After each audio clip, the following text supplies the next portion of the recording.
자, 반갑습니다. 혁우입니다. 최근에 있었던 역대급 부동산 대책으로 온 나라가 들썩였죠. 사실 자유주의 국가에서 매우 집값이 비싼 지역이 하나더라도 내 돈 주고 아파트를 사고 땅을 산다는데 나라의 허락을 받아야 된다고? 이런 규제가 아무리 집값을 잡아야 한다지만 너무 과한 거 아니야? 라고 생각하시는 분들이 많았는데, 근데 이번 부동산 대책으로 그런 규제 면적이 이번엔 서울 전역을 넘어서 의왕, 수원까지? 야, 이게 진짜 과하다 싶을 정도로 엄청나게 늘어났죠. 그리고 언제나처럼 이런 역대급 규제 앞에서 시장은 야, 이제 대출 규제, 거래 규제까지 4일 남았다 하면서 15억짜리 아파트가 17억, 20억에 거래되는 초유의 사태가 일어났었습니다. 물론 이런 확대된 부동산 대책으로 인해서 집값이 안정화될 거다라고 생각하시는 분들도 계시고, 또 한편으로는 아니 시장 가격이 규제를 한다고 가격이 잡아지겠냐? 그렇게 반대편에서 생각하시는 분들도 계시는데, 그런데 한 가지 확실한 건 이번 부동산 대책으로 한국의 이른바 헨리, 고소득 전문직이나 직장인들의 한탄의 목소리와 실망감이 우리 사회 전체에서도 가장 극명하게 드러나고 있다고 합니다. 헨리 문제 요즘 많이 들어보셨죠? 정말 엄청나게 세금을 걷고 있다는 프랑스를 필두로 전 세계적으로 헨리 문제가 요즘 몇 년 들어서 정말 진지한 사회적 문제로 대두가 되고 있다고 하는데, 집도 사고 노후를 위해서 금융자산도 어느 정도 축적하는 그런 부유한 계층에 진입하는 게 과거보다 너무 말도 안 되게 어려워졌다. 아니 무슨 고소득자들이 나라의 봉이냐, 나라의 복지나 지출을 죄다 떠받들어야 되냐면서 특히 선진국들을 중심으로 고소득자들의 불평 불만이 계속해서 고조가 되고 있는 가운데, 특히나 이런 부동산 규제 대책이 있을 때마다 항상 득과 실이 공존한다곤 하나 미래 10년, 20년, 30년간의 소득을 바탕으로 대출을 일으켜서 아파트를 사고 내 집 마련의 안정성을 도모하고자 하는 한국의 고소득층들에겐 사실상 이제 영영 내 집 마련의 기회가 없어진 거 아니냐. 또 한국의 부동산의 의미가 뭡니까? 자산 축적의 그야말로 고속도로와 같은 수단으로 불리고 있는데, 우리는 영영 부자가 되지 못하는 거 아니냐 하면서 헨리 문제가 영국, 프랑스, 미국과 같은 몇십 년이나 선진국이 굉장히 일찍 된 나라들의 문제가 아니라 이젠 진짜 우리들의 문제다라고 할 만큼 대두가 되어서 오늘 한번 주제를 준비해보았는데요. 한국의 헨리 문제는 얼마나 심각한가? 데이터 분석 업체 오픈서베이의 자료를 가져와 봤습니다. 오픈서베이는 한국의 고소득자를 건보료 납부 기준 상위 10%, 세전소득 연봉 8천만 원으로 기준으로 잡았다고 하는데, 우리나라 중위소득이 세전 한 3,500만 원에서 4천만 원 정도라고 하니까 평균 중위값보다 한 2배 정도 더 많이 버는 그 정도의 고소득자라고 생각하면 될 것 같아요. 직장인 200명에게 질문을 던졌다고 합니다. 한국에서 여러분은 고소득자로 살고 있는데 10년, 20년, 30년을 돈을 벌어서 부자가 될 수 있을 거라고 생각합니까? 라는 질문에 충격적 이유도 10명 중에 7명은 제 자산 축적이 정말로 어렵고 이렇게 자산만으로 부자가 되긴 어렵지 않을까? 라고 대답했다고 하죠. 그럼 이렇게 자산을 축적하기 가장 어렵게 만드는 요인이 뭐냐? 라고 했을 때 세부담을 꼽았습니다. 이쯤에서 이렇게 생각하실 수 있죠. 아니 너네들 무려 평범한 사람보다 2배나 더 많이 벌면서 세금 좀 더 많이 내줄 수 있는 거 아니야? 그런데 이렇게 한국의 고소득자들이 다른 무엇보다 세부담이 너무 크다라고 말하는 이유가 있죠. 특히나 요즘 한국에서 높은 소득의 가치가 땅에 떨어졌다고 느끼는 이유, 한국의 소득세 최고 구간이 45%로 OECD 평균인 41%보다 4%나 더 높고요. 여기서 끝이 아니죠. 국민연금 최근에 개정을 통해서 13%까지 올렸고, 지역 가입자 기준으로 건보료도 무려 7%가 넘습니다. 고소득자들은 일하기 바빠서 병원도 한번 갈 일이 없는데 1년에 전체 소득의 7%씩 꼬박꼬박 건보료를 납부하고 있는 거예요. 여기까지만 들으시면 이렇게 생각하실 수 있습니다. 아니 그거는 고소득자들이 그냥 과장하기 바빠서 이야기하는 지표들 아니냐. 소득세? 어차피 최고 구간 세율만 45%고 그 아래는 다 평등하고 똑같이 받지 않냐. 국민연금? 그거 어차피 월 소득의 상한액이 있어서 한 500만 원만 넘으면은 소득이 더 증가한다고 연금 납부료가 더 늘지 않지 않냐. 그런데 사실 이게 한국의 조세나 준조세 부담에 진짜 무서운 점은 한국의 고령화가 아직 완전하게 진행되지 않은 상황에서도 이 정도라는데 문제가 있죠. 사회가 늙어간다, 학생들이 없다 라고들 많이 이야기하시지만 그건 어린이나 청년들이 많았던 과거의 한국에 비해서이고요. 2020년대에 아직까지 한국은 다른 선진국들에 비해서 놀랍게도 꽤나 젊은 나라 축에 속하고 있습니다. 그런데 다들 아시는 것처럼 고령인구 증가율이 정말 말도 안 되게 미쳤죠. OECD 평균의 1.8배, 일본이나 프랑스보다 2배가 더 높아. 그렇다 보니까 지금으로부터 25년 후인 2050년에는 전 세계에서 1, 2등을 다툴 게 대한민국이다. 정말 소득세, 국민연금, 건보료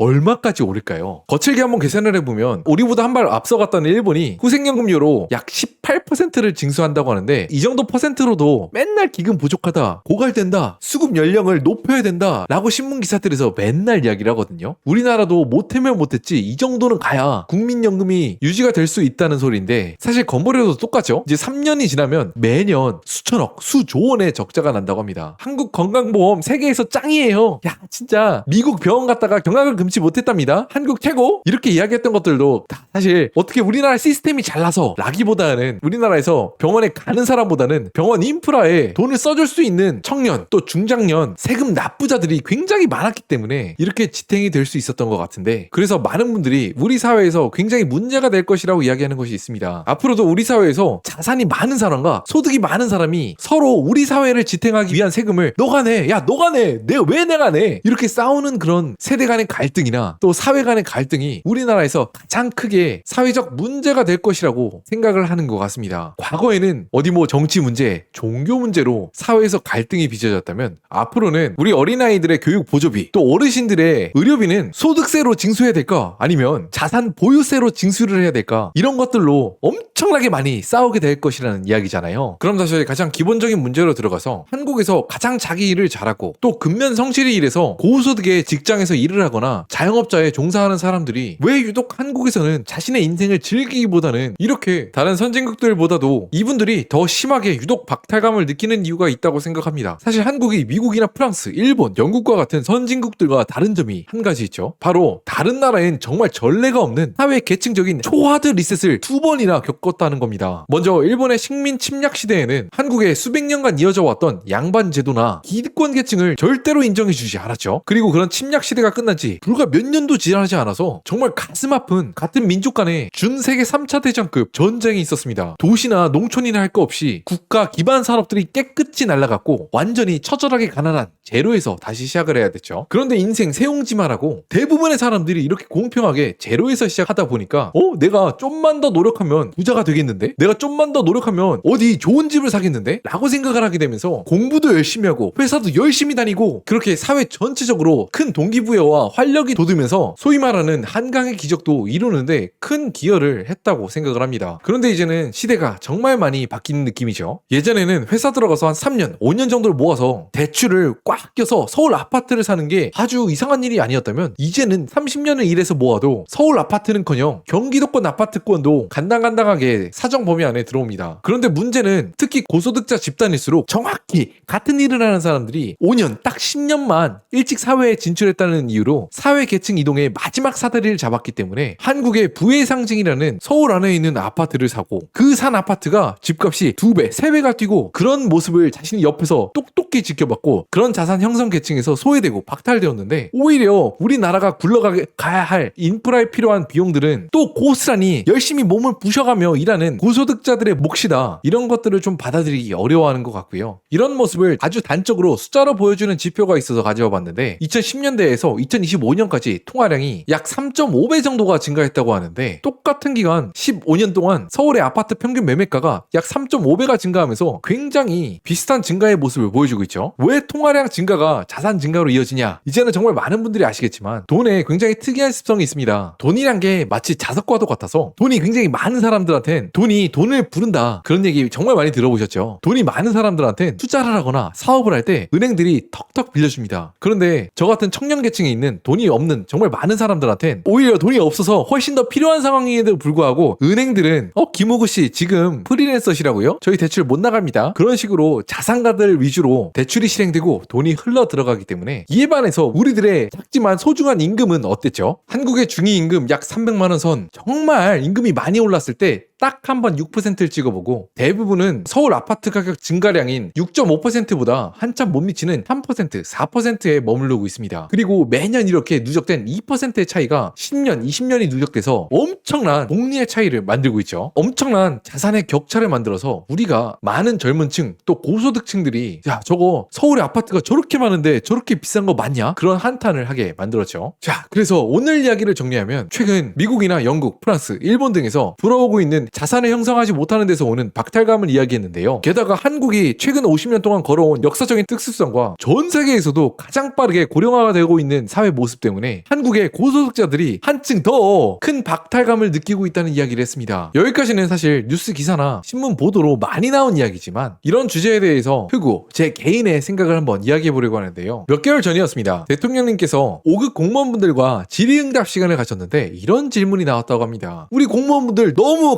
달아놓고 일하고 있는데 그에 비해서 공무원 보수가 너무 적습니다. 많이 달라는 게 아니에요. 현실적으로 주세요. 언제 어떻게 공무원 보수 체계가 현실화가 될까요? 라고 대통령께 물었는데 이렇게 이야기를 합니다. 저는 립 서비스라도 지금 당장은 어렵겠지만 1년, 2년, 5년 정책적으로 협의와 논의를 통해서 공무원분들의 보상 처우를 낮게 해드리겠습니다. 이렇게 립 서비스라도 저는 할 줄 알았는데 그냥 시원하게 받아버렸죠. 여러분들 돈 벌려면 애초에 기업을 가야 됐었습니다. 공직은 그 나름의 의미를 찾아야지 높은 보수만 보고 일반 기업에 비해서 별로야, 우리 인생 너무 별로야 라고 생각을 한다면 공직에 대한 매력을 느끼기 쉽지 않을 것이다. 근데 사실 조금만 한 번 더 돌아보면 높으신 정치인들, 관료들이 공무원분들 월급을 높여주고 싶지 않아서 못 높이겠습니까? 우리나라 생산 연령 인구는 갈수록 줄어들고 병원 가고 연금 받고 국가 재정을 소비하는 인구들은 갈수록 늘어나는데 공무원 연봉 테이블을 정말 조금이라도 올리기 너무나도 어려워진 가난해지고 있는 나라가 되어가고 있습니다. 저는 개인적으로 생각하기에 공무원분들이 우리나라 행정을 위해서 열심히 일해주시고 고생해주시는 건 10분의 1을 하지만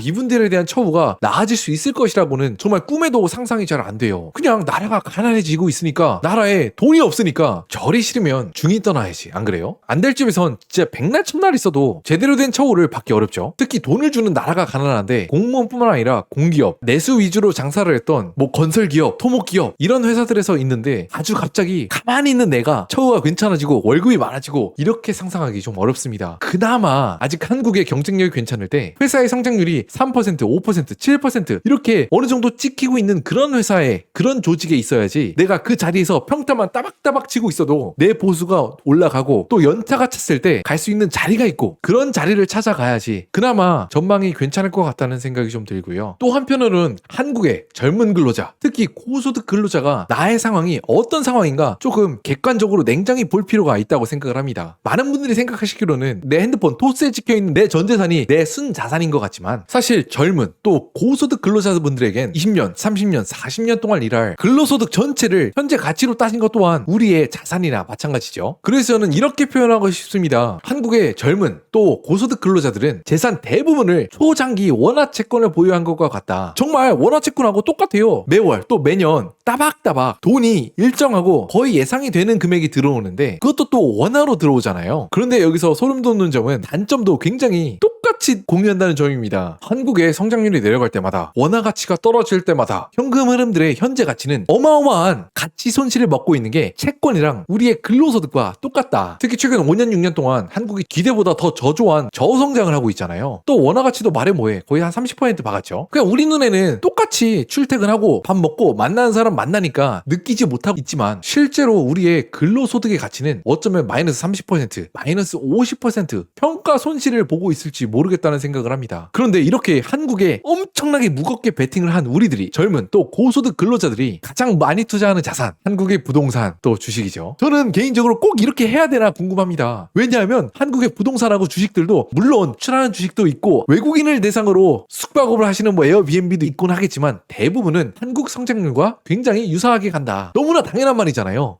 계란을 한 바구니에 담지 마라. 우리들이 받는 작지만 정말 소중한 월급, 수입들을 최소한 일부는 국외 자산, S&P 500, VO, 미국 단기 채권, 또 저는 개인적으로 쫄보여서 동의하진 않지만 많은 분들이 이야기하시는 골드나 비트코인 이런 거에 투자하는 게 더 이상은 새로운 거 좋아하는 사람들이, 특별한 거 좋아하는 사람들이 하는 투자가 아니라 전 국민의 필수다, 그렇게 생각하는 것 같습니다. 요즘 들어서 정말 국가 재정이 어려워지고 각종 준조세들이 바짝 올라오면서 노동의 가치란 무엇일까? 라는 질문이 한국 사회의 대두가 되고 있고요. 국가 재정 수입은 소득세로 내야지, 아니지 부동산 보유세로 내야지, 그런 논란이 점점 짚혀지고 있는 것 같은데 그런 논란 속에는 어떤 이유 때문에 이렇게 사람들이 점점 이야기하고 있는지 이야기 주제로 한번 다뤄보았습니다. 여러분들은 이 주제에 대해서 어떻게 생각하시나요? 자유롭게 댓글창에 남겨주시면 저도 재밌게 볼 수 있는 시간을 가질 수 있도록 하겠습니다.